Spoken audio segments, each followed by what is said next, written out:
Mamlakatimizda tadbirkorlikni qo'llab-quvvatlash, kichik biznes subyektlari faoliyati uchun yanada qulay sharoitlar yaratish ustuvor vazifalardan biri bo'lib qolmoqda.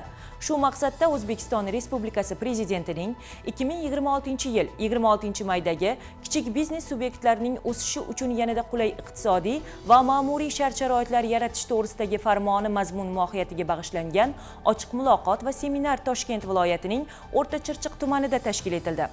Mavzu tafsilotlari bilan muxbirimiz tanishtiradi.